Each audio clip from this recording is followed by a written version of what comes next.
CM Revanth Reddy మంత్రి ఉత్తమ్ కుమార్ రెడ్డి ఢిల్లీ పర్యటనకు వెళ్లారు. మరోవైపు డిప్యూటీ సీఎం భట్టి విక్రమార్క రాజస్థాన్ పర్యటనకు వెళ్లారు. సీఎం రేవంత్, మంత్రి ఉత్తమ్ ఢిల్లీలో పలువురు కేంద్ర మంత్రులను కలవనున్నారు. ఇక సాయంత్రం రేవంత్, భట్టి, ఉత్తమ్, ఖర్గే, రాహుల్ గాంధీతో భేటీ కానున్నారు. భేటీలో 4 ఎమ్మెల్సీ స్థానాలకు అభ్యర్థులను ఖరారు చేయనున్నారు. 4 స్థానాలను ఎస్సీ, ఎస్టీ, బీసీ, ఓసీ చొప్పున ఇవ్వాలని ఇప్పటికే నిర్ణయించారు. 4 స్థానాల్లో 1 మహిళలకు ఇచ్చే అవకాశం ఉన్నట్టుగా సమాచారం. సీఎం ఢిల్లీ పర్యటనకి సంబంధించిన పూర్తి సమాచారం అందిస్తారు మా కరెస్పాండెంట్ రాకేష్ సిద్ధంగా ఉన్నారు. రాకేష్, చెప్పండి, ఫర్ ఏ చేంజ్ ఈసారి సీఎంతో పాటు ఉత్తమ్ కుమార్ రెడ్డి వెళ్లారు.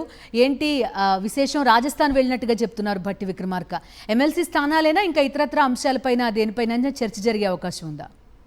సీఎం రేవంత్ రెడ్డి అలాగే మంత్రి ఉత్తమ్ కుమార్ రెడ్డి ఇప్పటికే ఢిల్లీ చేరుకున్నారు. ఇక డిప్యూటీ సీఎం భట్టి విక్రమార్క రాజస్థాన్ పర్యటనలో ఉన్నారు. సాయంత్రం ఆయన కూడా ఢిల్లీకి చేరుకోబోతున్నారు. ఉదయం పూట సీఎం అలాగే మంత్రి సంబంధించి ఉత్తమ్ కుమార్ రెడ్డి ఇద్దరు కూడా పలువురు కేంద్ర మంత్రులు కలిసి రాష్ట్రానికి సంబంధించి నిధులు, వివిధ ప్రాజెక్టులకు సంబంధించి అనుమతులకు సంబంధించి కలిసే అవకాశం కనిపిస్తుంది. ఇక సాయంత్రం మాత్రం ఖర్గే అలాగే రాహుల్ గాంధీతో భేటీ అయ్యే అవకాశం కనిపిస్తుంది. ఈ రోజు నుంచి ఎమ్మెల్సీ ఎన్నికలకు సంబంధించి నోటిఫికేషన్ సంబంధించి విడుదలైంది.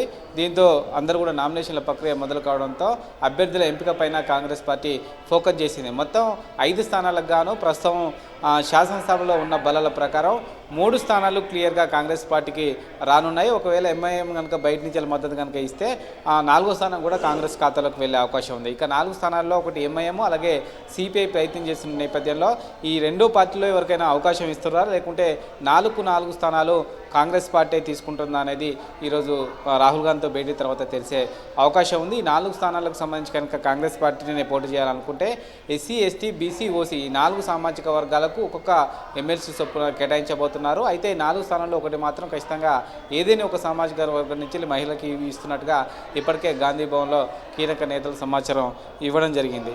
ఇక 4 స్థానాలకు సంబంధించి కనుక మనం ఆశావాహుల లిస్ట్ కనుక చూస్తే ఎస్సీ సామాజిక వర్గం నుంచి ప్రధానంగా కూడా అద్దంకి దయాకర్ పేరు వినిపిస్తూ ఉంది.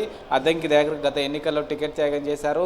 ఆ తర్వాత 2 ఎమ్మెల్సీలు అవకాశం వచ్చినప్పటికీ అప్పటికి కూడా చివరి వరకు కూడా లిస్టులో పేరు ఉన్నప్పటికీ సామాజిక సమీకరణ నేపథ్యంలో ఆయన పేరును తొలగించి మరొకరికి అవకాశం కల్పించడం జరిగింది. అయితే మాల సామాజిక వర్గం నుంచి అద్దంకి దయాకర్ ఉండడంతో ప్రస్తుతం దీనిపైన కూడా కొంత అబ్జెక్షన్ చెప్తున్నారు. ఈసారి మాదిగకు అవకాశం ఇద్దనే అభిప్రాయాన్ని చెప్తున్న నేపథ్యంలో ఏం చేయాలనే దానిపైన కూడా ప్రస్తుతం చర్చ జరుగుతుంది. దీంతోపాటు సంపత్ కుమారు అలాగే రాచమల్ల సిద్ధేశ్వర్ కూడా తీవ్ర ప్రయత్నాలు చేస్తున్నట్టుగా ఎస్సీ సామాజిక వర్గం నుంచి కనిపిస్తుంది. ఇక ఎస్టీ సామాజిక వర్గం నుంచి కార్పొరేషన్ చైర్మన్ బెల్లనాయక్ గత ఎన్నికల్లో మహబూబాద్ లేదా ఇల్లందు టికెట్ ఆశించారు.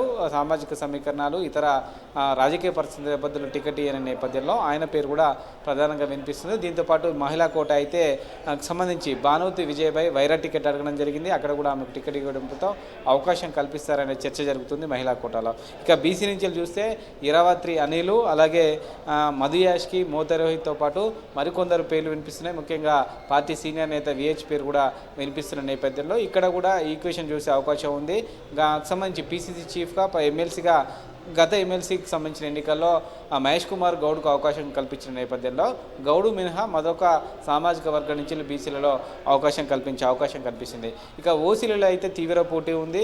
ఓసీలలో విభిన్న కులాలకు సంబంధించి చూస్తే సంబంధించి రెడ్డి సామాజిక వర్గం నుంచి వేం నరేందర్ రెడ్డి అలాగే జగ్గారెడ్డి, పారిజాత నరసింహారెడ్డితో పాటు రామ్మోహన్ రెడ్డి పేర్లు ప్రధానంగా వినిపిస్తున్నాయి. వీరికి సంబంధించి కూడా సామాజిక సమీకరణాలు ఈక్వేషన్స్ వివిధ ఈక్వేషన్స్ను పరిగణలోకి తీసుకోవడం జరిగింది. అలాగే కుసుమ కుమార్ అలాగే కుమారావు పేర్లు కూడా వినిపిస్తున్నాయి. దీంతోపాటు మిట్టపల్లి వెంకటేష్ పేరు కూడా వినిపిస్తున్నట్టు తెలుస్తోంది. ఈ సామాజిక సమీకరణకు సంబంధించి యంగర్ ఏజ్కి ఎవరికైనా అవకాశం కల్పిస్తే పార్టీకి సంబంధించి సేవలు అందించడానికి ఉపయోగపడుతుందనే భావనలో పార్టీ ఉన్నట్టుగా తెలుస్తూ ఉంది. మొత్తం సీనియర్లకే ఇస్తే సంబంధించి పార్టీ ప్రోగ్రామ్ చేయడంలో కొంత ఇబ్బంది అవుతూ ఉంది. అందుకే యంగర్ జనరేషన్ కనుక ఇందులో అవకాశం కల్పిస్తే కొన్ని పార్టీ ప్రోగ్రామ్ చేయడానికి అవకాశం కల్పిస్తుంటుందనే అభిప్రాయంతో పార్టీ నేతలు ఉన్నారు. ఈ రోజు సాయంత్రం కొంత క్లారిటీ వచ్చే అవకాశం అయితే ఉంది. అయితే ఈరోజే అభ్యర్థులను ప్రకటిస్తారా లేకుంటే మరొకసారి హైదరాబాద్లో ఇన్ఛార్జ్తో సమావేశం తర్వాత ప్రకటిస్తారా అనేది సాయంత్రం తేలే అవకాశం. Okay Rakesh, thank you.